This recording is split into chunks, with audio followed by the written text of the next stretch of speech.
ছেলে বা মেয়ে ফার্স্ট হচ্ছে না, সেকেন্ড হচ্ছে না, থার্ড হচ্ছে না, অথচ পরিচিতদের ছেলেমেয়েরা, বন্ধুবান্ধবের ছেলেমেয়েরা, পাড়া প্রতিবেশীর ছেলেমেয়েরা তারা ফার্স্ট হচ্ছে, সেকেন্ড হচ্ছে, থার্ড হচ্ছে। আমার ছেলে কেন হবে না?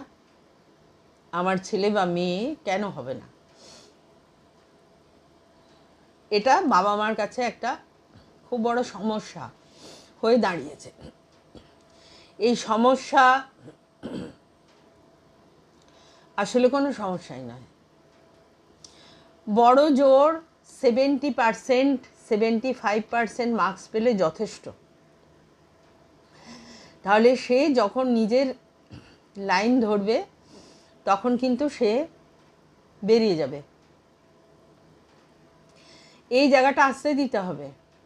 ছোট থেকে আমরা যদি এভাবে চাপ দিতে থাকি, বাচ্চা চাপ নিতে নিতে সে এক সময় ভাবছে, কেউ রেগে যায়, সে মনে মনে অনেক কিছু ভাবে, কিন্তু বাচ্চারা সব কথা তো মুখে বলে না, মনে মনে অনেক কিছু ভাবে। সে ভাবে যে আমার সঙ্গে এরকম করছে তো আমিও আমার ছেলেমেয়ের সঙ্গে এরকম করব।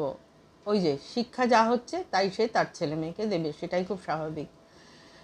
আবার ভাবে আমার সঙ্গে এরকম করছে তো দাঁড়াও বড় হই, তারপরে আমি তোমাদের ব্যবস্থা করব, এরকম ভাবে। তারপরে আবার কেউ কেউ আছে তারা সংখ্যায় কম, তারা ভাবে যতই যাই বলুক আমি যা করব, আমি শুনবই না। সে ফার্স্ট হওয়ার থেকে গুরুত্ব দেয় না, ফার্স্ট সেকেন্ড থার্ড হওয়াকে সে গুরুত্বই দেয় না। কি আসে যায়? কিছু কি আসে যায়? বাচ্চাটা ভালো থাকার দরকার, বাচ্চাটা সুখের থাকা দরকার।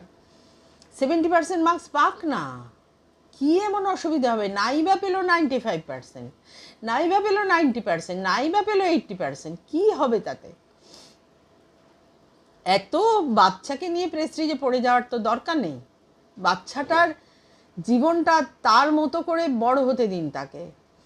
আমরা কি করি, প্রচুর আজকাল বাবা মারা প্রচুর দিয়ে দিচ্ছে বাচ্চাকে, সামর্থ্য আছে।